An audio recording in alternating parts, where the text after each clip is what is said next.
Rosemary oil versus rosemary water. Which one regrows hair faster? Are you confused by all the videos about rosemary for hair growth? Some say rosemary oil is the key. Others swear by rosemary water. But which one truly works? And which one could be wasting your time? There's a reason some people see results while others don't. And it has nothing to do with luck. It comes down to the right form, the right method, and the right frequency. Details that most videos never explain correctly. In this video, the science behind rosemary will be revealed, why one version actually helps hair grow, and how to prepare and use it the proper way. There are also natural add-ons that can boost results even more, but a few popular ones might do the opposite if used wrong. Those will be covered later in the video, so watch until the end to learn which combinations really work. By the end, it will be clear what's worth your time, what isn't, and how long it truly takes to see visible change. For those who want to check the research, the clinical study links are listed in the description below. Disclaimer. This video is for educational purposes only. It is not medical advice. Always consult your healthcare provider before trying any supplement, essential oil, or topical treatment. How rosemary affects hair growth. Rosemary isn't just an herb you cook with. It's loaded with natural plant chemicals that help your scalp and hair. Inside the leaves are things like carnosic acid, rosmarinic acid, and camphor. These are antioxidants that help your scalp in a few important ways. They increase blood flow, so more oxygen and nutrients reach your hair roots. They also calm inflammation, which can weaken hair over time, and they protect the follicles from damage caused by stress and free radicals. When blood flow improves and the follicles are protected, hair can stay longer in its growth phase, called the anagen phase. That's what helps your hair look thicker and stronger. But here's what most people miss. Not every type of rosemary product gives you the same results. The way you prepare rosemary, whether in water, oil, or as a concentrated essential oil, changes how many of these helpful compounds your scalp actually gets. Rosemary oil, evidence-based. When it comes to real science, rosemary essential oil is the clear winner. A 2015 study compared rosemary oil with minoxidil, the main ingredient in Rogaine. After 6 months, both groups had similar hair growth, but the rosemary group had less itching and fewer side effects. Rosemary oil works by improving blood flow in the scalp, so more oxygen and nutrients reach the hair roots. Some research also shows it can lower DHT, a hormone that causes hair thinning. The studies used steam-distilled rosemary essential oil, not rosemary water. This concentrated form contains the powerful compounds, like carnosic acid and rosmarinic acid, that make it effective. At home, mix 5 drops of rosemary essential oil with 1 teaspoon of carrier oil, such as jojoba, coconut, or pumpkin seed oil. Massage it into your scalp for a few minutes, leave it on for 1 to 2 hours, or overnight if your skin tolerates it, then wash it out with a mild shampoo. Use it 2 to 3 times a week, and stay consistent. Results take time. Most people notice less shedding and thicker hair after 3 to 6 months. It's not a quick fix, but it's one of the few natural methods with real clinical evidence. Rosemary water, popular but unproven. You've probably seen people online spraying rosemary water on their hair and claiming it makes it grow faster. But so far, no clinical studies prove that rosemary water alone causes new hair growth. Rosemary water is basically herbal tea for your scalp. When you boil or steep rosemary leaves, you get a little fragrance and a few antioxidants, but most of the powerful growth compounds in rosemary are oil-based, not water-based. That means the strongest ingredients never make it into the water. Still, rosemary water can help keep your scalp fresh, clean, and shiny. It may also reduce oil and calm mild irritation. To make it, boil 4 to 6 cups of water, add a handful of fresh or 2 to 3 tablespoons of dried rosemary, and simmer for 5 to 10 minutes. Let it cool, strain, and store in the fridge for up to a week. Use it after shampooing as a final rinse, or spray it on your scalp between washes. It won't regrow hair like rosemary oil does, but it's a great way to keep your scalp healthy and refreshed. Boil versus steep. Which extracts more? A lot of people wonder, should you boil the rosemary or just pour hot water and let it steep? The truth is, both methods can work, but they don't give you the same result. When you boil rosemary for too long, the heat pulls out more minerals and color, but it can also destroy some of the delicate essential oils, the very ingredients that make rosemary helpful for your scalp.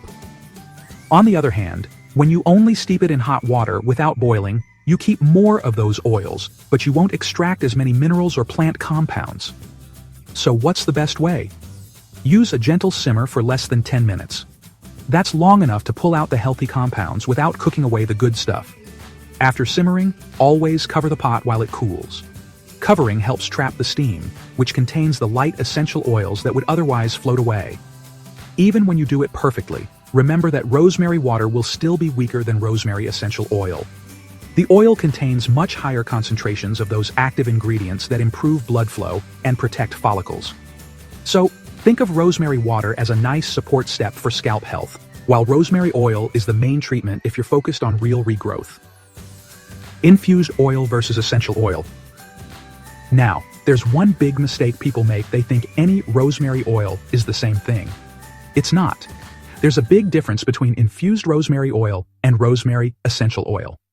When you make infused rosemary oil at home, you're soaking rosemary leaves in a carrier oil like olive, coconut, or jojoba. Over time, that oil absorbs some of the plant's nutrients and aroma. It's gentle, smells great, and can be good for scalp massage. But it's much weaker than essential oil because the concentration of active compounds is much lower. Rosemary essential oil, on the other hand, is made through steam distillation. That means the natural oils from the plant are separated and concentrated into a highly potent form. This is the version used in the clinical studies that showed real hair growth results. You only need a few drops because it's very strong. If you buy rosemary essential oil, make sure it says 100% pure steam distilled on the label.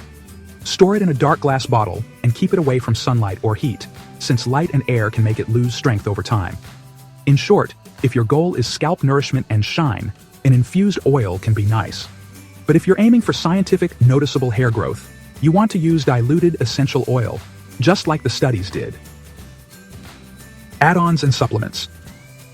Let's look at a few natural boosters that can make rosemary work even better. The two with the most science behind them are peppermint oil and pumpkin seed oil. Peppermint oil helps increase blood flow to the scalp. In one animal study, it grew hair faster than minoxidil, the common hair growth medicine. Just add 1 to 2 drops of peppermint essential oil to your rosemary mix. Always dilute it with a carrier oil such as coconut, jojoba, or pumpkin seed oil to avoid irritation. It hasn't been tested in humans yet, but when diluted, it's safe and gives a cool, stimulating feel to the scalp. Pumpkin seed oil is backed by a human study. Men who took 400 milligrams a day for 24 weeks grew about 40% more hair than a placebo group. It works by blocking DHT, the hormone that shrinks follicles. Pumpkin seed oil is usually sold in capsules, each about 1 gram, so you can take 1 capsule twice a day with food. You can also open 2 capsules and add the oil to your rosemary blend. 2 pumpkin seed oil capsules, plus 1 tablespoon jojoba or coconut oil, plus 5 drops rosemary, essential oil, plus 1 drop peppermint oil.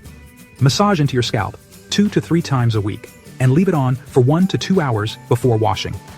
This mix improves circulation, lowers DHT, and energizes the follicles. Eating pumpkin seeds about 1/4 cup a day, it adds zinc, magnesium, and vitamin E that also support healthy hair from within. Other ingredients like ginger, clove, onion peel, or topical biotin aren't proven for growth. They're safe to try but optional. Stick with peppermint and pumpkin seed oil if you want the most evidence-based results. Scalp care and expectations.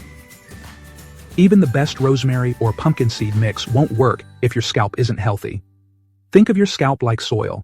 Healthy soil grows strong plants. A clean, nourished scalp helps every treatment work better. Massage your scalp for about 2 minutes a day using your fingertips in small circles. This boosts blood flow and wakes up hair follicles. Keep your scalp clean with a mild, sulfate-free shampoo and rinse oils out completely to prevent buildup. Be patient and consistent. Hair grows slowly, about 1/2 inch a month. You may notice less shedding and softer new hair after 3 months, with thicker growth around 4 to 6 months. A little extra shedding at first is normal. It means new hair is starting to replace old strands. Support your scalp from the inside too. Eat protein, drink water, sleep well, and manage stress. Healthy habits make your treatments work even better. Cider and rice water, tradition versus science. Let's look at 2 natural remedies people often talk about: cedar and rice water. Both have been used for centuries, but science doesn't yet show that either one actually makes hair grow. Cedar, made from the leaves of the Ziziphus spinacristi tree, works like a mild, natural shampoo. It's rich in saponins that gently clean the scalp and may help reduce dandruff or irritation. It's great for scalp health, but no studies prove it causes new hair growth.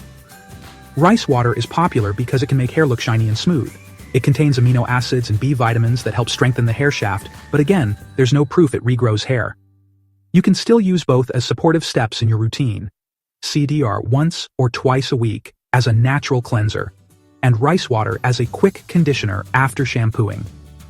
Just remember, they work best when paired with evidence-based treatments like rosemary essential oil or pumpkin seed oil. So, what's the bottom line?